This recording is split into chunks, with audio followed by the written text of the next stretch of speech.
Welcome back to Book to Read. We are on episode 32, can you believe it? And you know what that means, right? Another deep dive. Exactly. This time, we are diving into a book that I'm sure, like almost everyone already knows, Twilight. Oh, yeah, Twilight. I know, you probably already read it, maybe even more than once. Guilty. But trust me, even if you visited Forks 100 times, this deep dive is going to offer some, well, I think you'll find some interesting new perspectives, things you might have missed the first time around. Yeah. You know. Plus, Liam, no judgment or anything, but kind of surprised you're only just reading this now. Hey, I know. I'm a little late to the party. You are. But hey, you know what? What? Maybe that's a good thing, actually. Oh, yeah. Why? Coming in fresh, no preconceived notions, like a blank slate. True. Yeah. So for those of you who somehow haven't experienced the Twilight Saga yet, buckle up.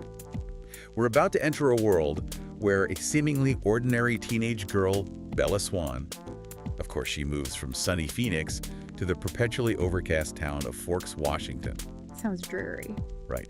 And there she meets the mysterious and alluring Cullen family, who, as I'm sure you know, Are vampires. Vampires. What's interesting right off the bat, though, is how Stephenie Meyer sets up this juxtaposition between the mundane and the extraordinary, right? You have Bella, who's like very relatable, right, with her awkwardness and all her teenage angst, but she's thrown into this crazy situation. Yeah, I can see that. Like, starting high school is already kind of an alien experience. Totally. And then throw in some vampires. And That's a whole other level. Okay, before we get too far into, all the supernatural stuff. yeah. You know, it would be the perfect place to, like, totally geek out about all the juicy Twilight details we're about to uncover. Let me think. Bookspace. Oh, of course. Bookspace. Duh. If you haven't discovered Bookspace yet, seriously, you are missing out. It is like the ultimate hangout for bookworms. Oh my gosh. I can already picture myself on Bookspace, deep in a discussion thread about, like, Edward's brooding stares. Yes. Or Alice's, like, fashion choices. You get it. Yeah. You can connect with other fans, dissect quotes, organize your entire library. I mean, they have everything. Plus, there are even groups dedicated to specific books. So there's a Twilight group? Of course there's a Twilight group. A whole thriving community just waiting for you. Okay, but back to Bella and her move to Forks. Back to Forks. She's not exactly thrilled about trading sunshine for, constant rain in gloomy forests, is she? No, not really. I mean, I get it. It's like she's landed on another planet. And that feeling of being out of place, so relatable, especially during those awkward teenage years. Big time. And then there's Charlie, Bella's dad. Chief of police, you'd think he'd be super strict. Right. But he's actually kind of adorable. It's his own, gruff way. Yeah, he is, like, trying his best, even if he doesn't always get it right. Totally. Like buying Bella a truck so she doesn't have to ride in his police car. So classic. Classic dad move. Totally. But it shows how much he cares, even if he's not the most expressive guy. For sure. Okay, but then, of course, there's high school, which is like its own jungle. Oh, don't remind me. So Bella's navigating all these new classmates, trying to find her place, and then she encounters the Cullens. And let's be real, they are not exactly blending in. Right. They're, like, described as otherworldly beautiful, which, okay, that's going to make them stand out anywhere. But it's their aloofness, their distance that really sparks Bella's curiosity. And Edward especially, he becomes this, like, enigma she's determined to figure out. Oh, absolutely. And that first encounter in biology class, intense. So intense. You can, like, practically feel the electricity between them, mixed with, like, a whole lot of confusion and fear. Oh, yeah. Edward's reaction to Bella is so visceral. It's like he's physically repulsed by her. Which, I mean, come on, that's the first hint that there's something more to him that meets the eye, right? Right. And then he disappears for a whole week. A whole week. Leaving Bella even more intrigued. Well, yeah.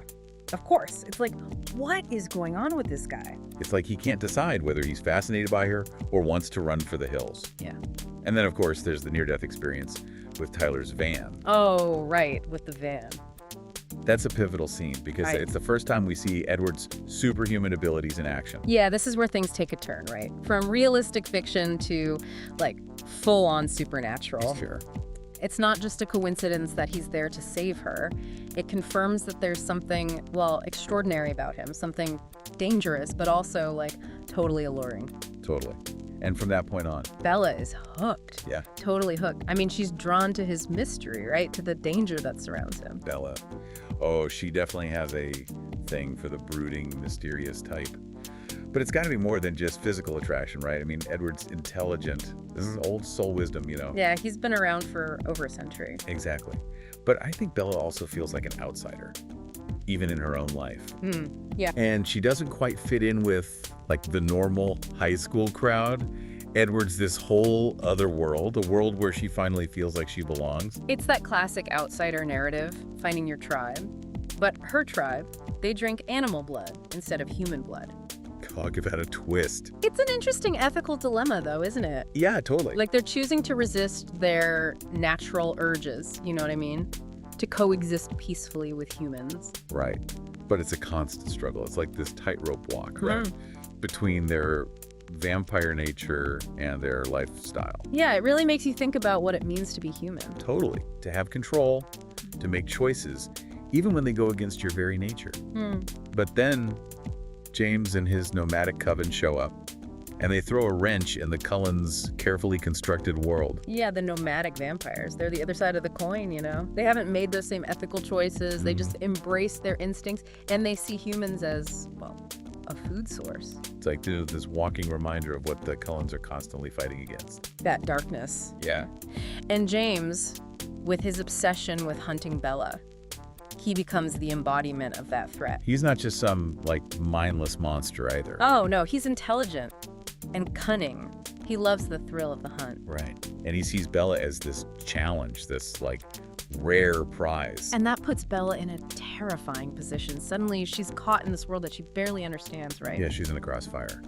And the Cullens, even with all their power, they're forced to make tough choices to protect her, sending her away with Alice and Jasper. Heartbreaking. Oh, that separation scene, the desperation, the fear. But it shows how much Bella and Edward love each other. They're willing to endure anything to protect each other, even being apart. And then we have this chase across the country. With Alice's visions, trying to stay one step ahead of James, so much tension. So much tension, leading up to that confrontation in the dance studio. Oh, that scene, masterfully crafted, claustrophobic, terrifying. Bella's trapped. And she's completely outmatched. Yeah. But she still tries to fight back. So brave. But in the end, she's saved by Edward and the Cullens, just in time. But she's seriously injured. Her life is hanging in the balance. And that's where the story takes, like, another huge turn. To save Bella, they have to turn her into a vampire. A vampire. Such a weighty decision. It's going to change her destiny forever. It really forces Edward to confront his fears. He's resisted his thirst for human blood for a century, trying to live a moral life. And now he might have to turn the one he loves into a creature like himself. It's like, is eternal life truly a blessing? Or a curse? Twilight leaves us with those questions. It doesn't give us easy answers. And it challenges us to think critically. It really does. And ultimately, Bella's the one who decides. She chooses immortality, she chooses Edward, and she chooses a life that will never be the same. The book ends with her waking up in the hospital, reborn, surrounded by the Cullens, her new family. But there's this sense of unease, like this is only the beginning. It's perfect, that ending. It closes this chapter, but opens the door to a whole new world of possibilities, new challenges, new conflicts. And then we meet Jacob Black. Jacob Black. The Killut teenager with his own supernatural connection. I think he's going to be important. Oh, he is. We get these little hints about the Killut legends and how they intertwine with the vampire world. It just makes Twilight so captivating. So captivating. It's not just a love story. It's a world of mystery, of danger, of these ancient forces that are about to collide. And that's what makes Twilight so much more than just a vampire romance, right? Oh, yeah. It's a story about, like, identity, about finding your place in a world that, well, maybe doesn't always get you. Bella's journey is about embracing the unknown, even if it means leaving behind, like, everything you thought you knew. That's true. What I think is really interesting is how Bella's transformation isn't just physical. Right. It's emotional and, like, psychological, too. Yeah, exactly. She's shedding her human skin and stepping into this new, powerful existence. Yeah. But at the same time, there's a part of her that's still, like, holding on to her human side, you know? to the memories and the relationships that shaped who she was. Yeah, I can see that. It's like this internal struggle that I think a lot of people can relate to, Yeah. even if they've never met a vampire. It's about the choices we make, the Yeah. parts of ourselves we hold on to, and the parts we're willing to let go of as we grow and evolve. Definitely. But speaking of choices, Yeah. Bella's decision to become a vampire, what did you think of that? Oh, man. It's a choice that's been, debated by readers forever? Yeah, for sure. It's such a complex choice. Right. And there's no easy answer. Totally. On the one hand, you can see it as this, incredibly romantic gesture, a testament to her love for Edward Yeah. and her willingness to sacrifice everything to be with him. But then on the other hand, it makes you wonder, right? Was she really making a choice freely? Interesting. Or was she, influenced by Edward's world and her own desire for something more? It's like she's caught between these two worlds Yeah. being pulled in opposite directions. Exactly. And, the book doesn't shy away from the potential consequences of her choice. Well, definitely no. Immortality comes at a price, It does. The loss of her human life, her family, her connection to, everything she knew. Right. It really raises the question, is eternal life with the one you love actually a blessing? Ooh, good question. Or is it, a curse that will eventually lead to isolation and regret? Right. That's what makes Twilight so interesting to talk about. It doesn't offer easy answers. It just makes you think It does. about love, sacrifice, identity, what it means to be human. Totally. It's a book that stays with you. It does. So, for our listeners, here's a final thought to, chew on. Okay. As you keep reading the Twilight Saga, Yeah. pay attention to the choices Bella makes, the consequences she faces, and how she both embraces and resists her transformation. Yeah. Right. And if you want to dive deeper into Forks, the Cullens, the Kilite legends, Yeah. remember Bookspace. It's the perfect place to connect with other fans, share your thoughts, theories. You and fan fiction. Yes, and fan fiction. Happy reading, everyone.